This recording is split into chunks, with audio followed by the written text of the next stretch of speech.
Good morning, Mr. Jeff here with AKLA Martial Arts in Hudson, Massachusetts.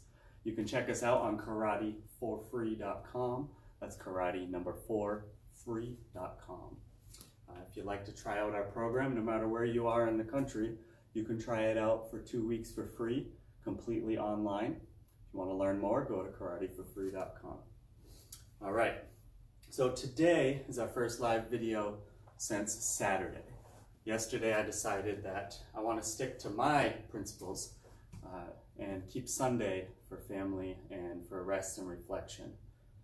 So I'm going to put out pre-recorded videos on Sunday that I'll probably do Saturday night and put out a message and some type of a reflective piece of material for my students and viewers who are watching as well. So check out the video from yesterday if you haven't seen it yet. The main purpose and focus of that video is adaptability, which is something that's very important in our training. It's a philosophy that we develop. First, on a physical nature, we have to learn to adapt to different types of motion coming in or triggering us. Then it kind of moves into real life. I have to adapt to different situations, right? I have to adapt to not having money when I have to spend it. I have to adapt to not understanding something and needing to still do it, like math when we're in school. That's something that's really important. It's a hurdle for a lot of people. But just like math, and just like we learn from our martial arts training, there are specific principles that you learn, and once you learn them and you get to know them a little more, it becomes easier to see how it all works. So today I want to focus on the hands. One of the most neglected part of martial arts training is the hands. A lot of people focus on the feet, right? And maybe simply just punches when they're thinking about martial arts. Well, I want to get into the different ways that we move our hands and stretch them with a simple exercise. We're going to use the horse stance as our base, so that way we're nice and strong. Now again, that's what we primarily use the horse stance for, is to have a good strong foundation so we can train the upper body. Now there's a multitude of things we do with the upper body, particularly in our martial art, but today we'll just focus on some of the things that we do with our hands. First, I want you to start and keep in mind we don't want our shoulders tight. We need them relaxed. Now, we talked about tension and release the other day in one of the videos. You can watch all of these in order to see all the little pieces that are coming together. What I want you to try to do is keep this firm, your base, so you're nice and strong. You're grabbing the floor with your feet. And your arms, your muscles here are as relaxed as possible because we're going to bring the tension into our wrist and into our hands. And first, we'll just do some basic hand stretches. So I want you to place your fingertips mirrored together, like so, and then the palms of the hands. So that way there's a little bit of space in between your fingers, and your thumbs are touched as well. Then my hands are relaxed. Now I'm just going to widen my fingers as much as I can together, and then bring them back. And the whole time I want to make sure that I'm not getting distracted from having a good horse stance and straightening my feet. Common habit, especially for beginners. So we say stand strong, we get nice and low. Now I don't go too low that I start to lean back or feel it in areas where it's kind of unsettling pain. Right? A little bit more than shoulder width apart. If I look down, I can't see my toes. That's it. Now here I'm just wide. Now if I want to, I can cross my hands to feel that. My right pinky, or as you're seeing it, my left pinky, is on the bottom, so I'm going to switch. And just keep doing that. Warming up my fingers. Now you'll find as you start doing this in any of these hand movements, you automatically start feeling it in the wrist and in the forearm. And it'll work its way up. That's because everything is connected. It's like a system, right? The system works best when it works together, when nothing's blocking it up. So now I'm going to see if I can curl my pinky, my ring fingers, maybe even bend my middle fingers a little bit and keep my index fingers straight, kind of like I'm holding a blaster. And my thumbs, of course, are together on by the sides. Now I'm going to separate them to see if I can hold that posture. I'm just grabbing with these ones here, okay? Keeping this one up. Now I'm going to curl them all like I'm scratching like a tiger. We call this a claw. Then I pull the fingers back together like so. Facing down now, I have to bend the elbows slightly. Remember, under no circumstances do we ever want to completely try to straighten our elbows. We want them to be slightly bent. And you'll feel the difference in how relaxed it gets right here when you keep them slightly bent. Now this is our point of contact. If this were used as a striking motion, it would be right here. If I go any higher, this gets in the way, and that would cause all kinds of injury right in the forearm, never mind breaking the bones in the wrist and or in the fingers. Now I can go sideways, keeping my elbows tight, but I'm relaxed. Now if I need to, I relax here and pull it back as I exhale. I inhale and I exhale. I inhale and I exhale. Now you can already see that I can curl up my hands tight and have some punches here right off the hip. I could even go this way and it's like an uppercut punch. I could go this way, kind of like a horizontal punch. But as you start rotating the wrists this way, now you start feeling it in these muscles as well. It moves all the way up the forearm, and you'll feel how it follows on those nerves, so the radial nerves. Check out the radial nerve and see how it travels up the arm, and look what happens when you twist, and which parts are exposed and which are not.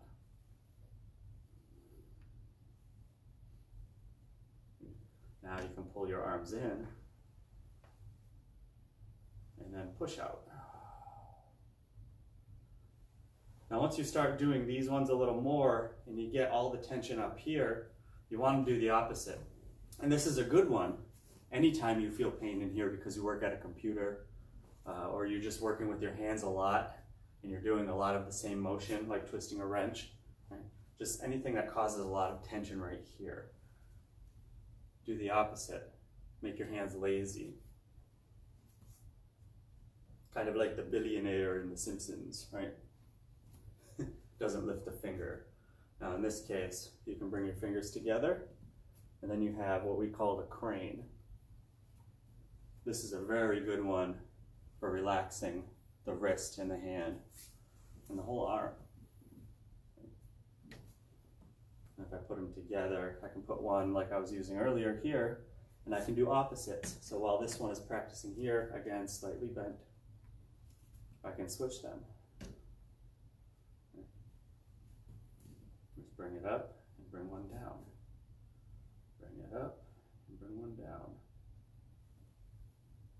This is stuff you can practice no matter where you are, while you're waiting in line at the Cheesecake Factory because it's been an hour and a half and you're doing curbside pickup, cars in park, stretch your hands. This is stuff you can practice no matter where you are. Kids, you wake up in the morning, this counts as practice. You're getting your hands developed to certain things that maybe you didn't pay attention to before. They seem hard at first, especially this one. This one seems hard, but it's not as hard as you think once you figure it out. Which parts of your hand to relax, which parts to keep tense, and where the tension is, see? How you're relaxing it. And then when I get into my stances, see?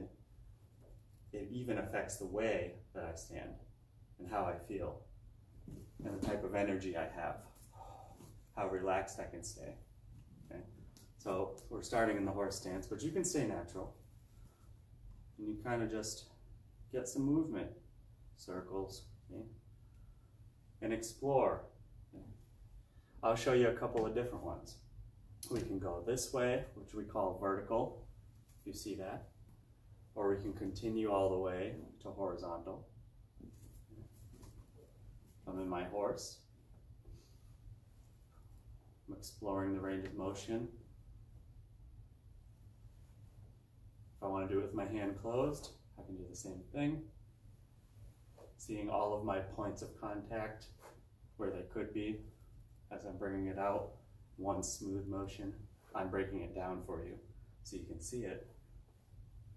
Now I'll do it with my hand pulled back.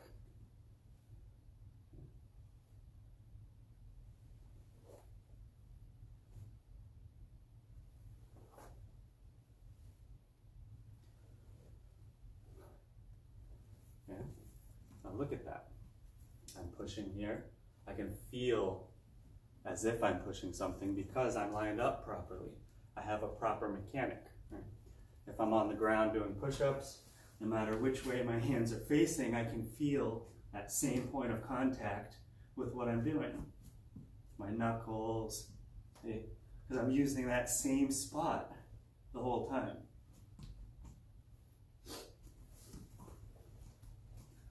So this is preparing us for that. And again with our feet, same thing. See?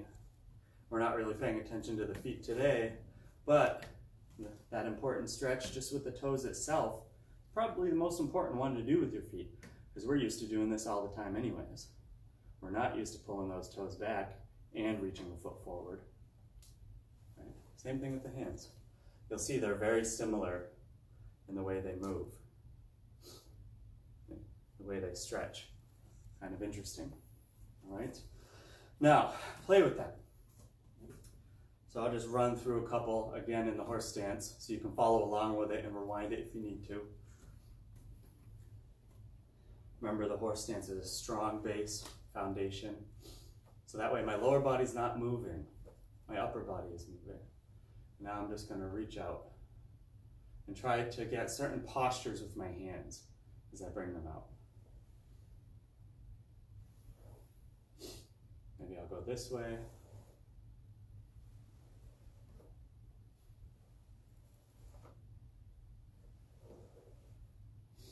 Now I'll try it. Closed hands.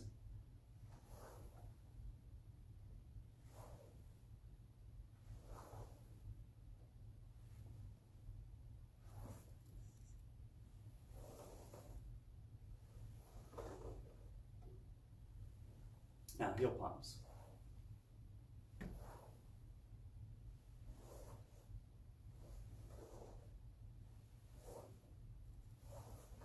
I can even go behind me with this one.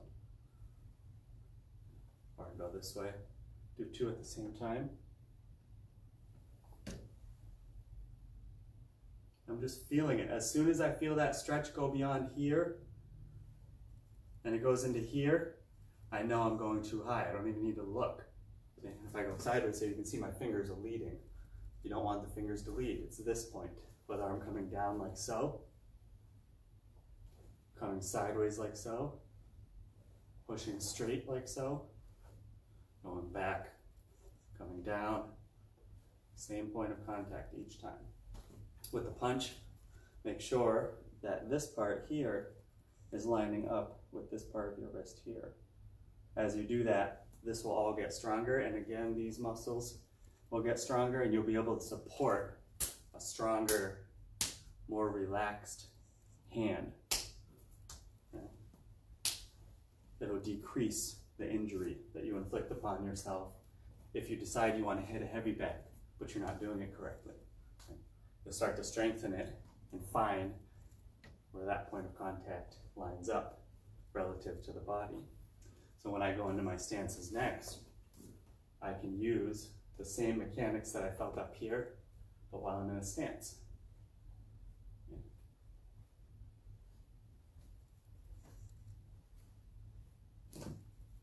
Okay. So try that out. The next thing I want to bring to your attention is a challenge. We give challenges to our students every day, but they do have some pretty significant challenges that come with some pretty awesome rewards, or awards as we really call them. I want you to, for the next couple of days, pay attention to your posture. So anytime you notice that you're standing in a particular way where you're putting more weight onto one leg, for instance, or one side of your body, as soon as you notice that, intentionally do it on the other side, just for a minute. And then after you do that, find some type of a centered, balanced, relaxed position. Okay, so that's an obvious one. A lot of us stand like this, right? Well, if I'm like that, I notice how it is. I try to reverse it if I can. Then I go back to the middle. Now, I might be standing in a certain way because a part of my body really hurts. So I'm trying to relax it psychologically, right? Really hurts. Well, if I'm down like this and I notice it, inhale, exhale to the other side. I don't have to hold it for the same amount of time, but I want to try to go in and out of it if I can't hold it. Even if I'm moving just this much. It's getting the ball rolling, so to speak. And here's a big one that we all do, slouching. Especially if we're doing this. If you find yourself doing that, first of all, put the device down for a second and then sit up and do the opposite. And then right to the center. So if I find myself slouching, inhale, and then I can do the opposite, which gives me a little bit of a back bend, being careful. Okay. Just enough to get the opposite in and then get to the center. That's our goal, is to become centered and aligned and balanced. Okay, centered, aligned, and balanced. Excuse me. So you can see I'm not aligned here. My hips are going to one side of my body, my head's going to the other. That's going to cause significant strain on my leg, on my knee, on my hip, up on my lateral muscles, and then it's going to cause all kinds of nerve pain over here because I'm crouched to that side for too long. I might even get a cramp right here in the abdomen, all kinds of bad juju. What I want you to do, go to the other side. Right? Let me grab a chair for a moment.